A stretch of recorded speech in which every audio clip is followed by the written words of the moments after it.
Hi, Guido Fox here. Welcome by New Book Report.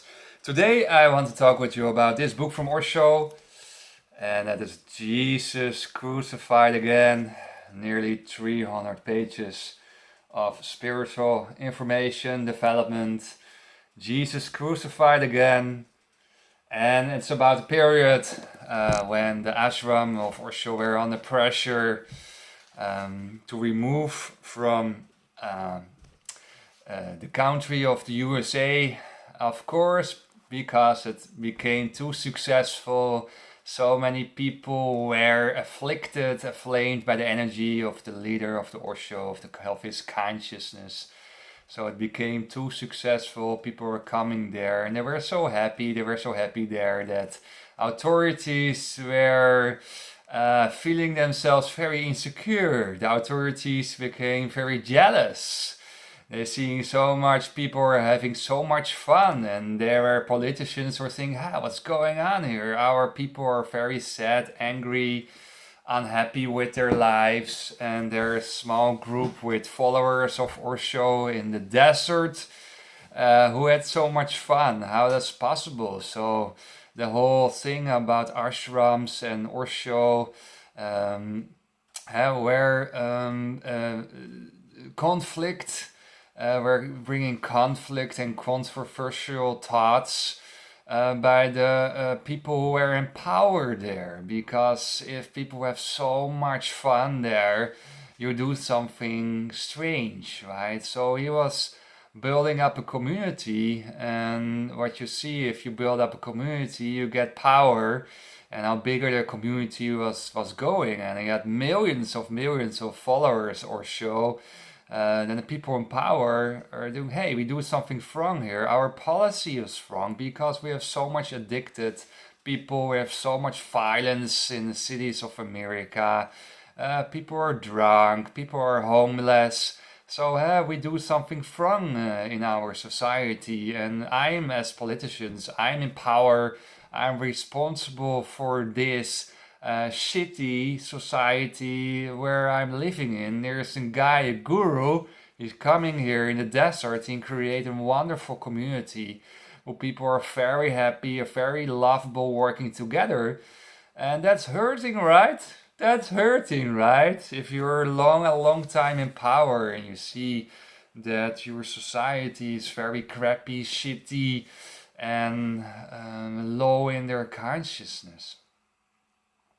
And there I want to talk about you, and that is that our success is dangerous. Page 9. How higher you are in your consciousness, how happy you are, how more drunk, spiritual drunk you become, how more jealous people in your surroundings. Because you're doing something what they are not can reach. You're showing the ultimate wisdom. You're showing the ultimate freedom. You're showing the ultimate chakra activations. It hurts.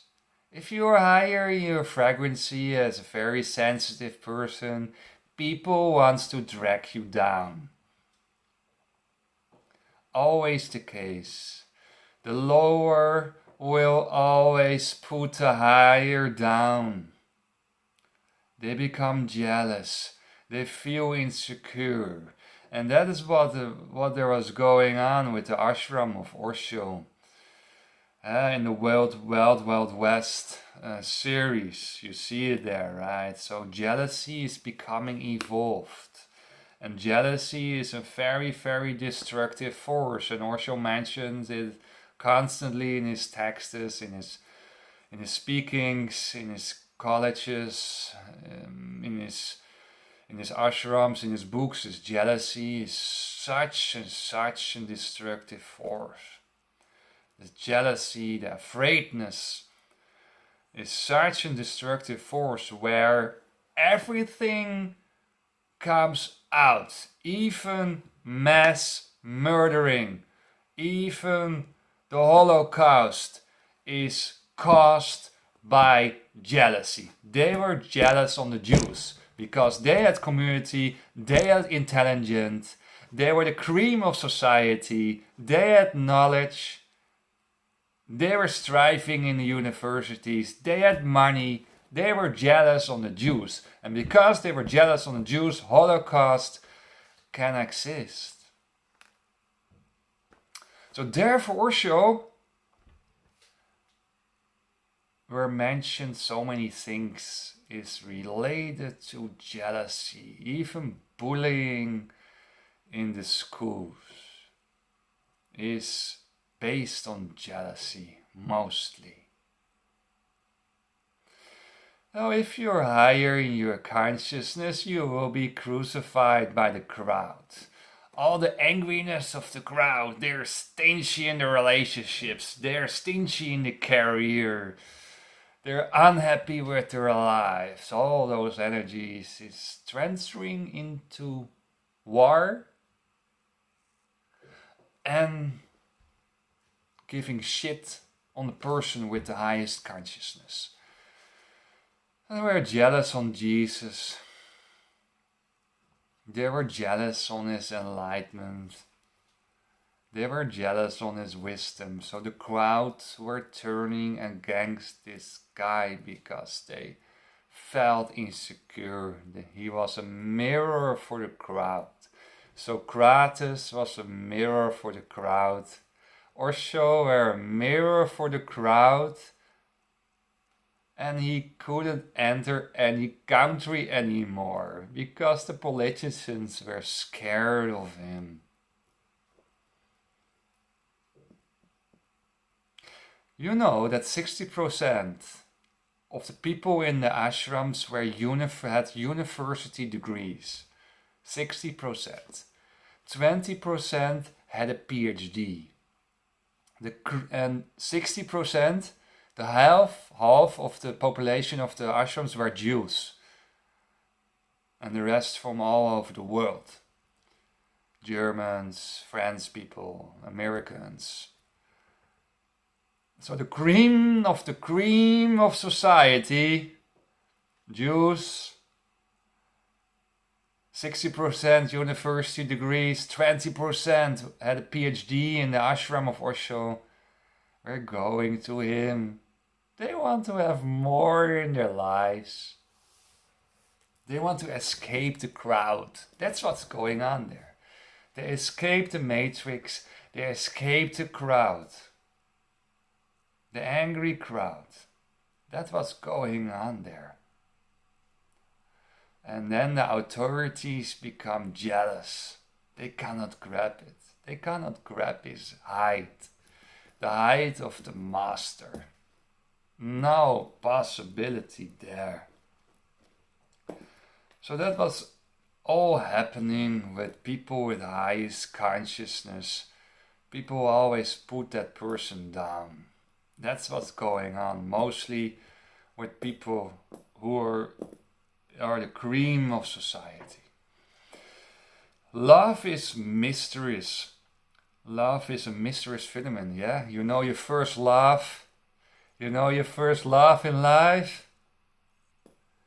It's very spontaneous, right? It comes from your path and you get some nice inner flowering feelings in your inner body. Love is a mysterious thing. It's spontaneous, it's flowing, it's unexpected. It's an unexpected thing. Love is mysterious. And that is also meditation. That is also spiritual awakening. That's a mysterious thing. You have to work hard for it, but it is mysterious. It's a strange phenomenon. And page 21919, and that is that it exists only in luxury. Only in totally luxury you are searching for enlightenment. You are searching for religious growth. Only in luxury. And that has to be understood. Because all the religions are provoking you. You have to take care for the poor people.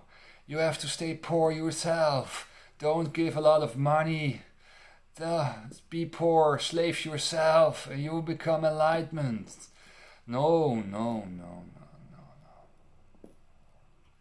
Only when you live in luxury of money, only when you live in luxury about sexual abundance, you're not grabbing anymore.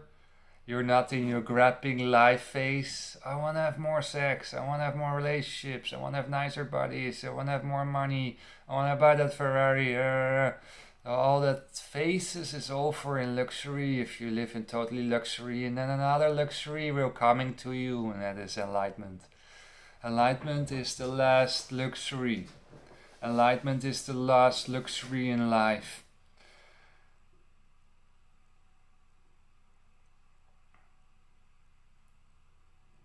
So people on the street are in a surviving mood. They're going into dustbins and grab the food there.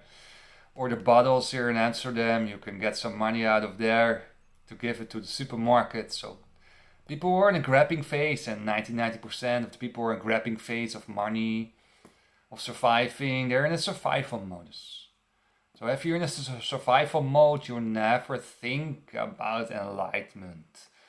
So in Dubai, where there is so much luxury and peace and nearly no crime on the streets, no gangs there, right? There's more peaceful atmosphere because everyone is rich. Or everyone rich is my subject. Make yourself rich, make your environment rich, and the higher evolved being is coming on the path there.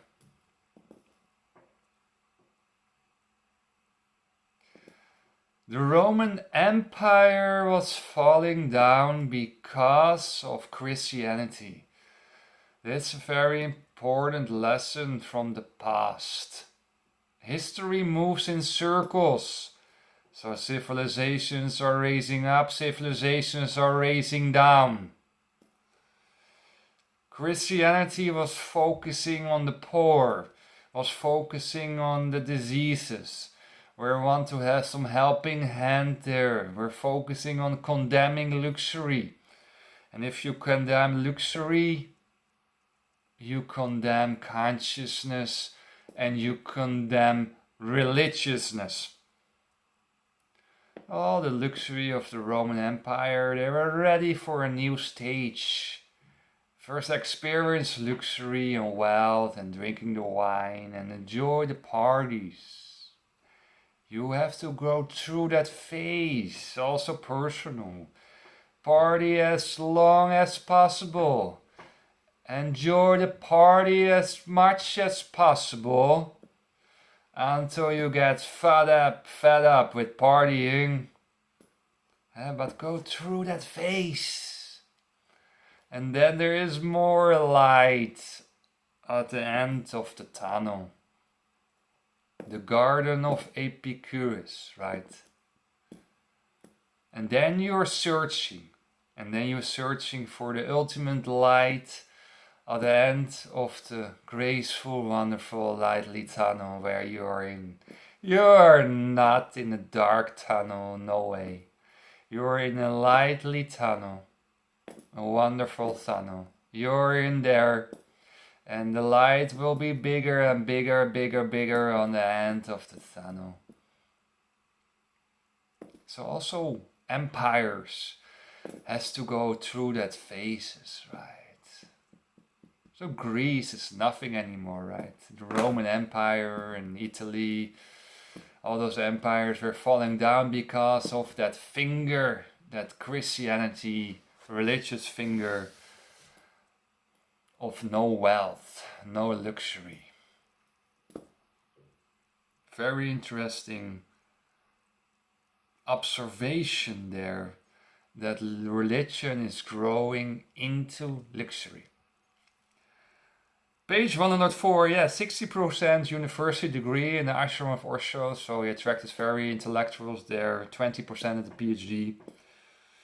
And they were all try to knock on the door of the human potential.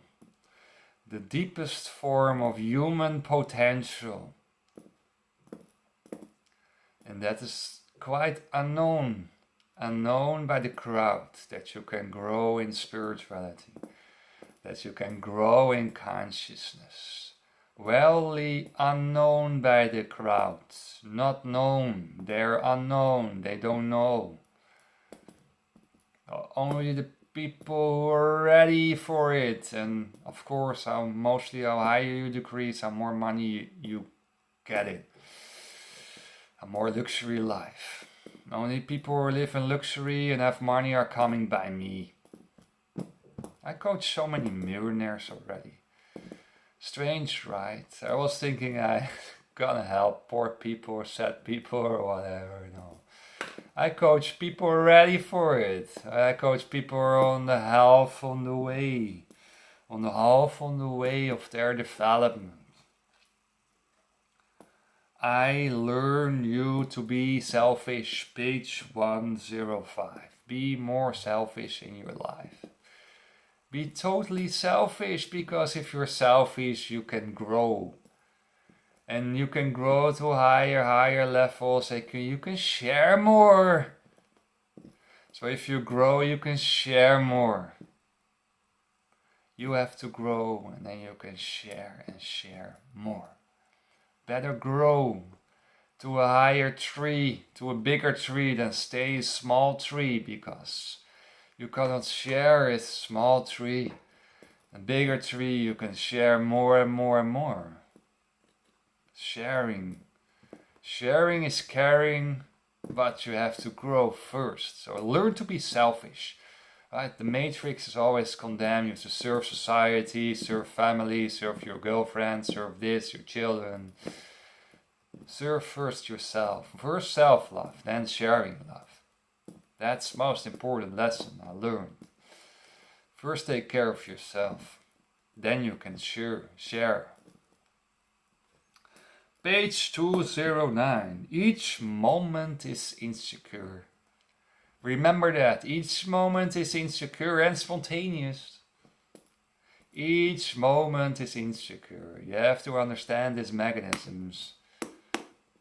Life is insecure. It can be over tomorrow. It can be over next day. Live in the moment. Not live YOLO, that you have a list. List. And get some stress there to make your list ready until you're dead, right? No, live in the moment. Enjoy the intensive listening to people, enjoy people. Be in the moment, enjoy your reading books. Live intensively and not exaggerated, not in the extremes there. Stay in the middle way. Very important lesson. Thank you for watching this video, and I'll see you by the next one. Right, bye bye.